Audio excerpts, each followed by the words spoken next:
Hello, you're watching Ring of Red. Good for you.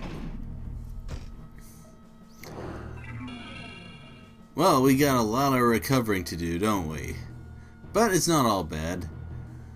We've pretty much gotten things worked out on this side of the map, for now anyway. Now let's see if we can weaken some squads.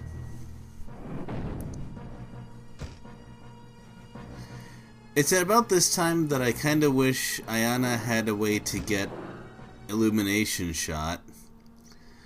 But that's the price I pay for using that ridiculously fast loading green squad. So we'll just have to make do.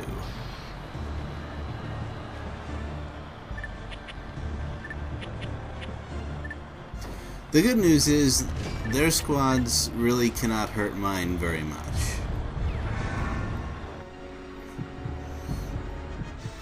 And although their light AFW kinda specializes in anti-troop shots, it is far away and its weapon is on fire.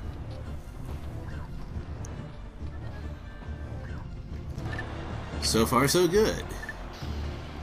Now there's a reason I was very quick to fire that, and that's because of the flash shot.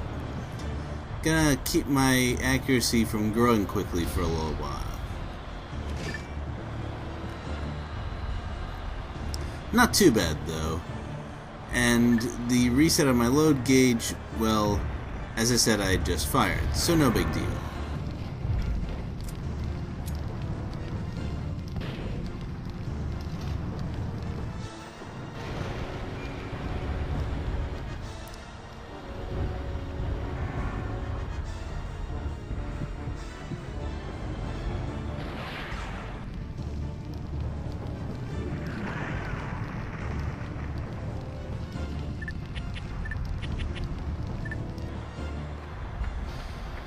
The actual problem is coming up, and there's not much I can do about it, I'm afraid.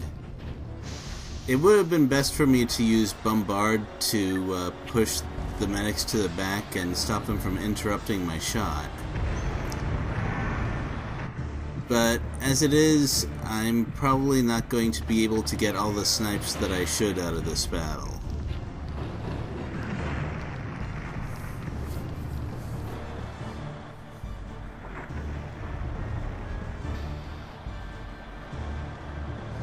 Well, my fault for not thinking ahead.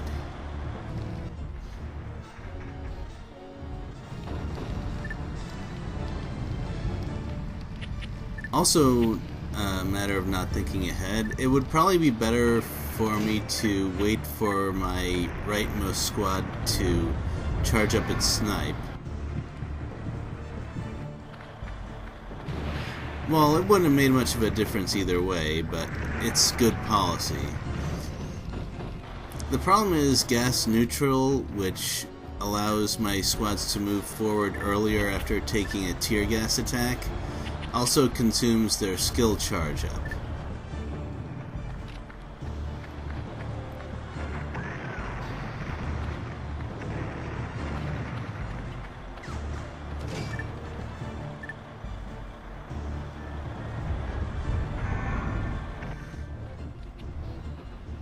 Well, I didn't really expect this anti-armor shot to do anything.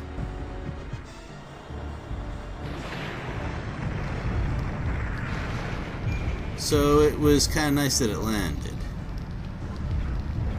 Those nighttime shots are really iffy.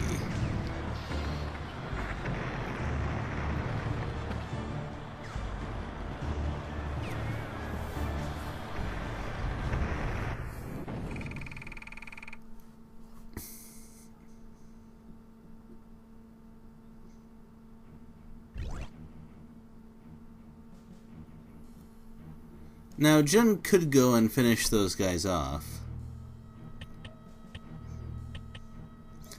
But his squads are still kind of hurting, so he could probably use the recovery more.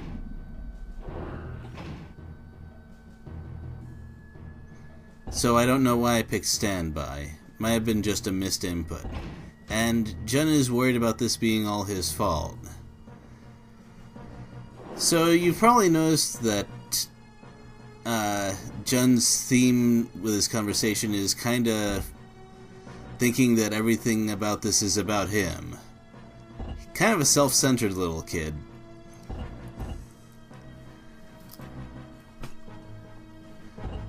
But he's not really mean-spirited or arrogant about it, so it seems like a problem that can be solved with a bit of experience.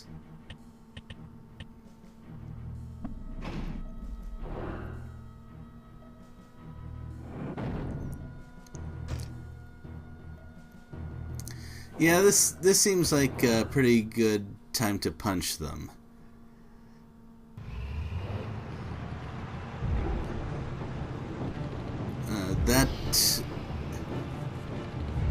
That shot at the end by Ayana is really going to make finishing them off much easier. There's pretty much nothing they can do.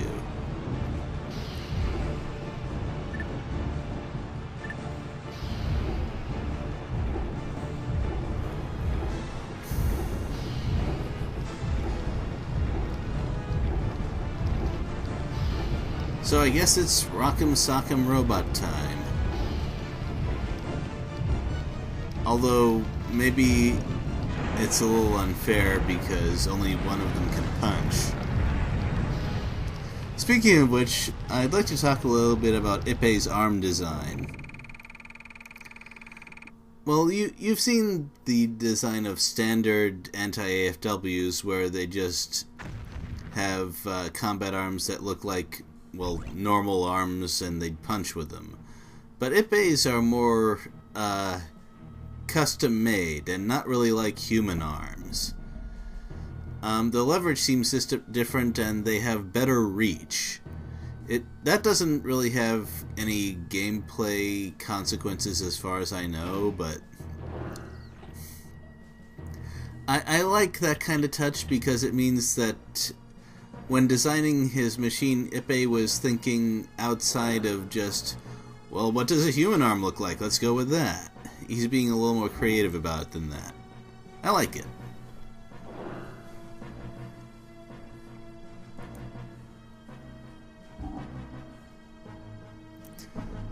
I have no idea whether or not that kind of arm design would actually be good for punching anything, but it's a video game, so who cares?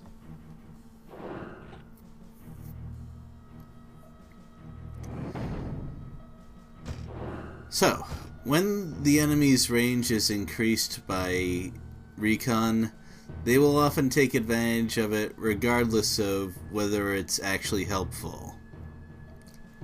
In this case, it's not a horrible idea because it frees up a space for someone else to attack Emilio if their turn comes up. But it won't help them in this battle, that's for sure. Even with his anti-AFW slow walking back speed, he could probably escape without much damage if I wanted him to.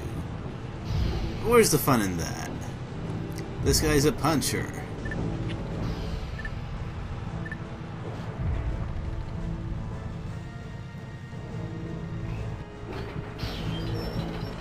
And this is why it's really good to save up maximum attacks sometimes. So that when the enemy does something unexpected like this, you are ready.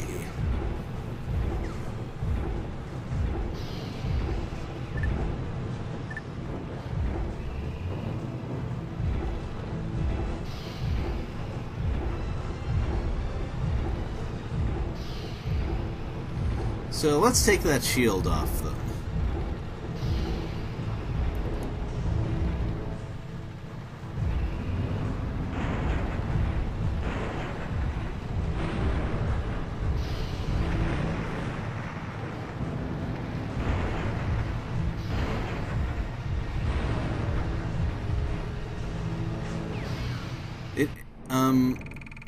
I know that there was an explosion and all, but without that little bit of graphics, it would look like that flail didn't even make contact.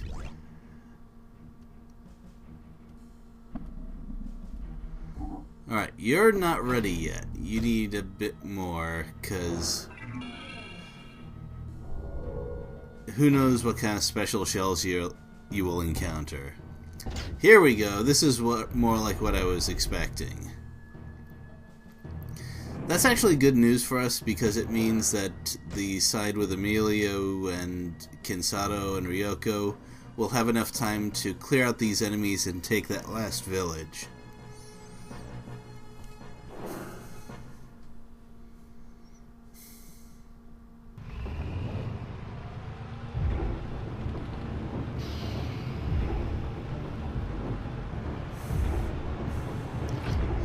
Now this situation is slightly tricky because, well, first of all, a 4-leg AFW attack from medium range, which it didn't actually have an alternative because it didn't have any recon to extend its range, and there was no place on the map for it to attack from long. And I could just press quick move right away, but I'm gonna stick with what I mentioned before about saving maximum attacks. Oh, the reason that his machine kind of reeled back from just a bullet was because it knocked his shield off, and that always causes that animation. Still, even without the maximum attack, Emilio was able to close in and punch without using any real resources. So that worked out.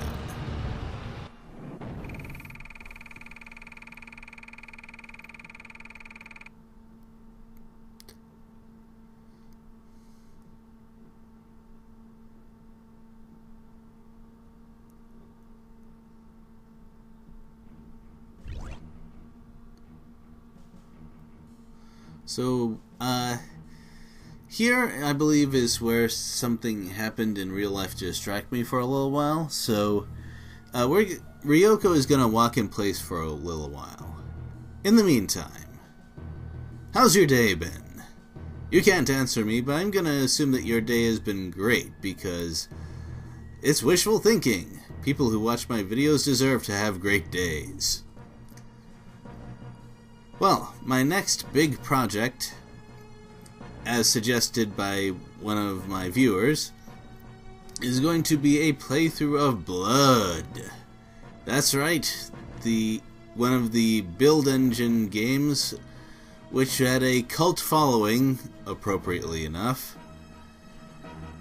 And I had this idea in mind ever since I completed my Shadow Warrior playthrough, because I figured, with what little I knew about the level design of Blood, that I could do something similar. Now, we're talking about turn-based tactics and strategy here, but if you want games that require meticulous planning, Blood is definitely up there, especially if you're playing the way I am, just starting every level with a pitchfork and nothing else. Like, there is some, of course, Twitch gameplay involved, just constantly moving, dodging, and shooting, but I'm going to have to be very careful about the way I use my resources and take advantage of some of the more unusual properties of weapons. I think it'll be fun. My Shadow Warrior series was also fun. Go watch it if you haven't already. I will say that Blood has a lot more dynamite, a lot more maniacal laughter, a lot less martial arts, and, well, more blood. What do you expect? Also horror movie references. So many horror movie references. And just horror in general. And I'm going to be bringing in someone else to do commentary with me, because for a game like that, it really helps to have a second perspective. Someone to catch things that I miss. And maybe I can get someone who's been playing the game longer than I have to get their perspective on things as I go through the game. We'll see who I can dig up.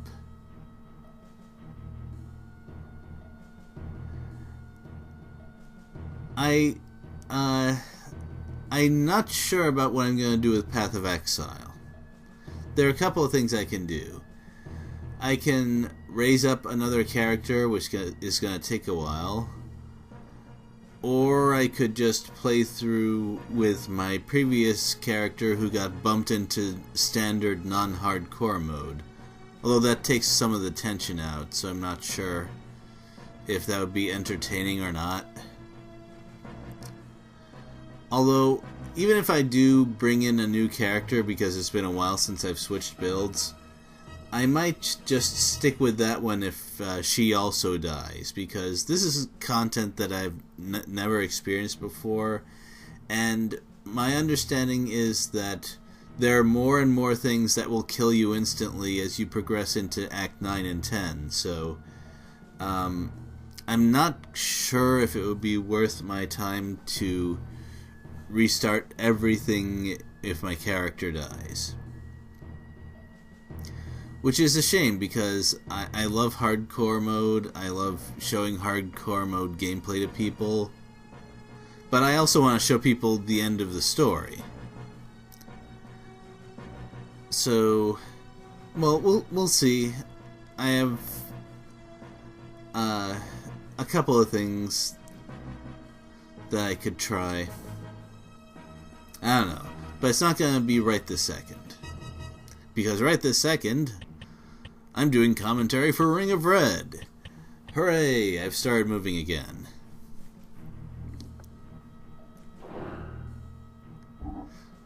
Which is more than we can say for John, who is probably going to stay there for a while longer. He definitely needs another turn of recovery. There is nothing constructive that Ryoko can do for now. Jun really needs to take that turn recovering, though. Like right now. The enemy's gonna take forever to move forward. It's mountains all the way up.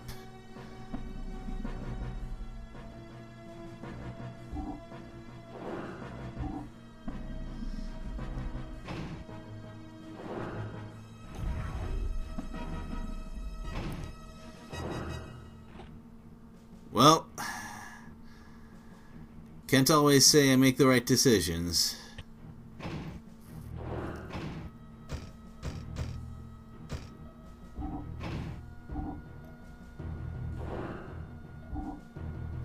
So if Emilio closes in and uses Rapid Punch, he can probably finish off that foreleg.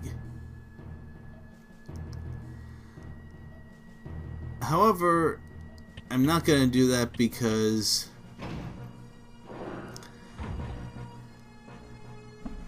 I don't know, because reasons.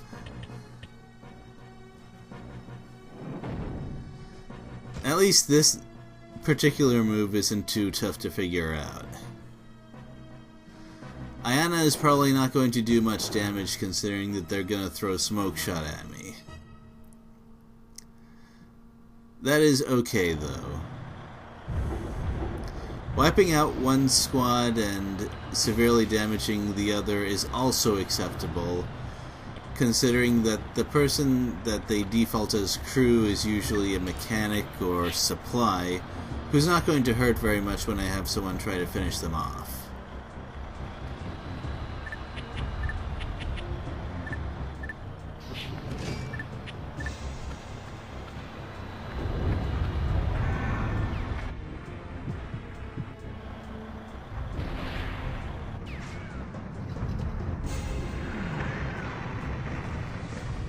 Once again, very important to get that shot off before Smoke Shot triggers.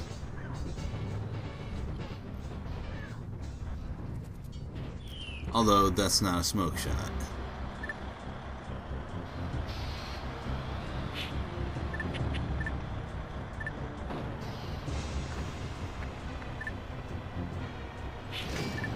Alright, with Ayana's setup time, there's no way that she's going to be able to fire before the smoke shot goes off.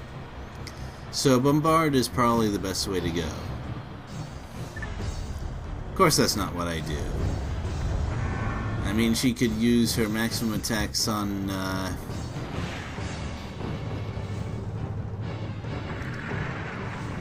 hold on. Emergency reload.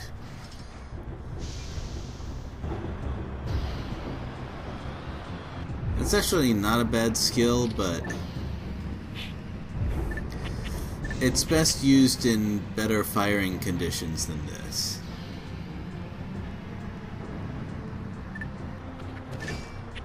And I know that one is just user error. I moved over -1 space to what I needed to move over.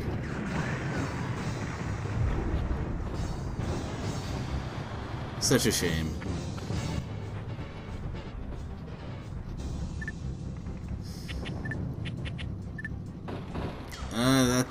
That's some strong armor on those medics, all right.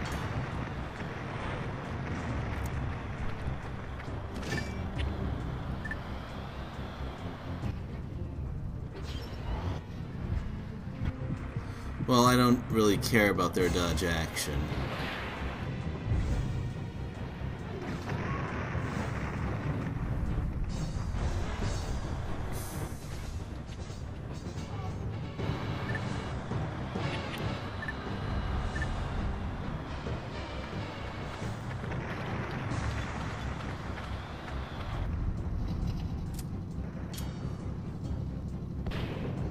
Actually, it looks like there's just enough time to get my full set of 6 snipes off in this battle. It's actually good to know. It means that if I trigger, I don't know, gas neutralization or something, it might not affect me too much, just to wait it out.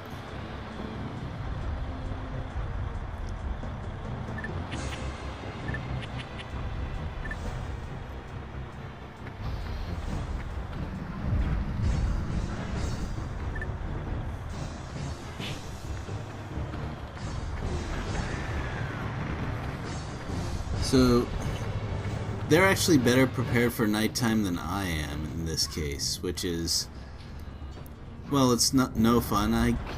That's one way to put it.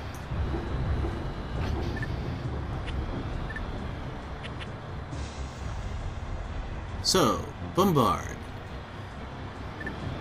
Is its damage affected by my base accuracy? Maximum attacks are kinda weird about that sort of thing, and it's tough to tell what their damage is based on.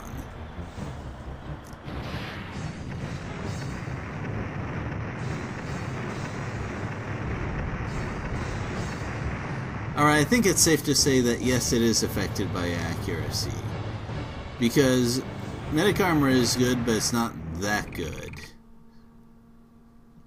Oh good, it's 2 health. I would have had some extra salt if it was 1 health.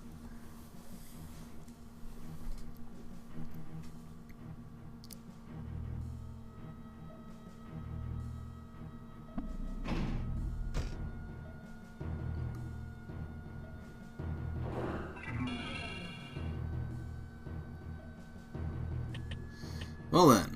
With the enemy weakened like that, I should be able to go ahead and punch them a bit.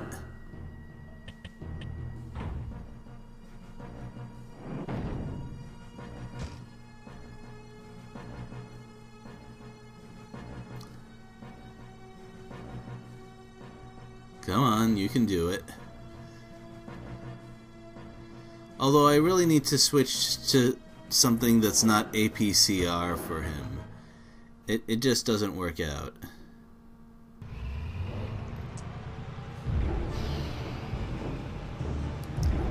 Now, remember when I said that their mechanics can't hurt me much? I lied.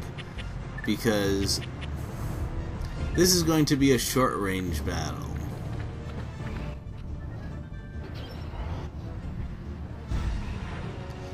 And in fact, they're probably going to hurt me a fair bit.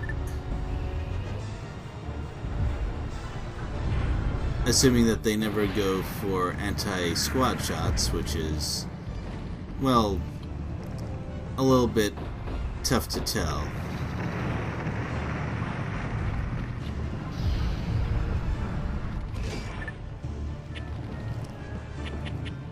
Did their firing animation interrupt my mechanics shots?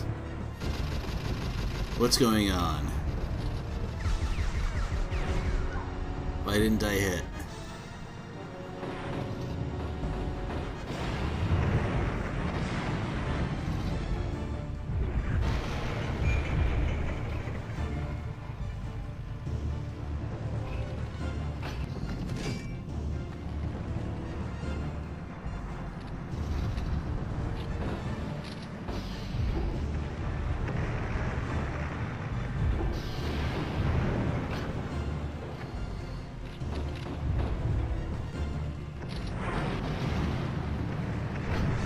Alright, so the good news is that since I'm doubling up on them, I should technically be able to out damage them. But that doesn't really seem to be the case as much as I'd like, because their mechanics actually seem to have a better attack speed than mine.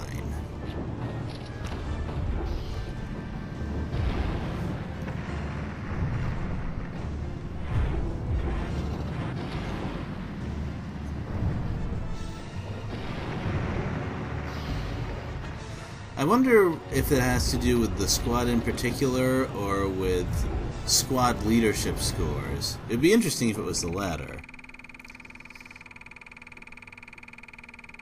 Anyway, I was really focused on trying to get a punch in, but I didn't manage to, and since I wasn't firing either, well, it meant that Ippei actually lost out damage-wise on that battle.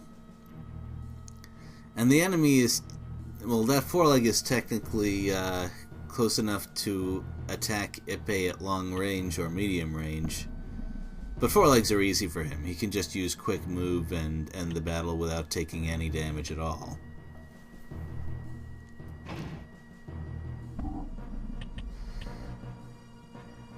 So the enemy here is, I don't know, Ryoko is in favorable terrain, so they might not attack her. But no, they did anyway. Okay. So I was thinking, should I use E-Wire or Mines? E-Wire or Mines? Well, they don't have cleanup, so either one of them is going to be effective, but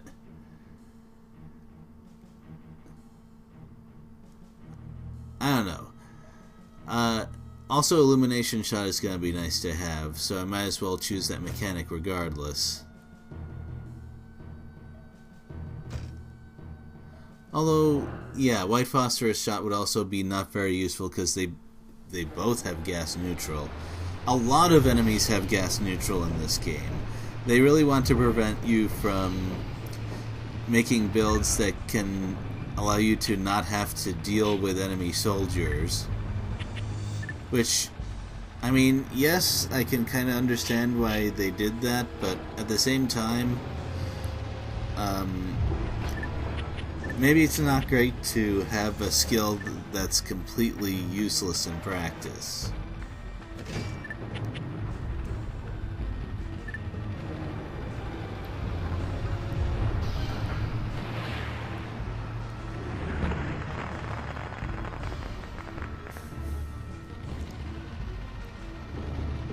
Now, it's possible that firing that Illumination Shot was optimistic, because they're definitely going to close in as fast as they can. And this is another benefit of the special shells.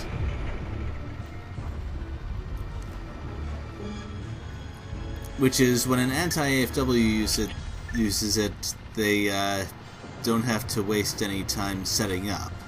It allows them to move forward more easily. Of course, that also applies to any AFW. It's very nice on forelegs, which take forever to set up. but when you're in an AFW that wants to close in on the enemy really fast,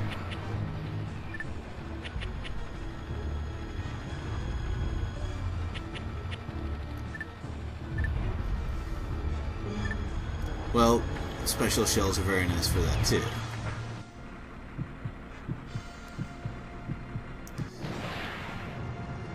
Oh, I kind of needed that to hit. I didn't absolutely need to hit, but still. Ooh, the mines went down just in time. Now, remember, we've seen Kaiho cheat a fair bit, right? So we've seen when I've used anti-AFWs and close combat in general that you can't shoot when you're in close combat range using a machine that can also punch. Except they just did. They didn't even take any time to set up for it. I don't know if it was a bug or intentional, but that was quite a surprise for me. Not a fun surprise. Also, my mechanics took a lot of damage, but I think it'll be worth it.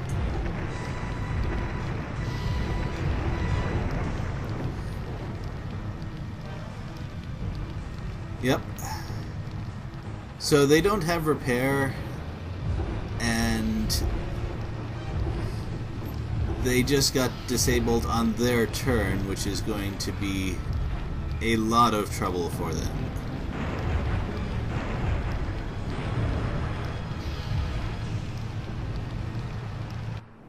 And that concludes this video. I hope you enjoyed watching and listening. We'll see you next time.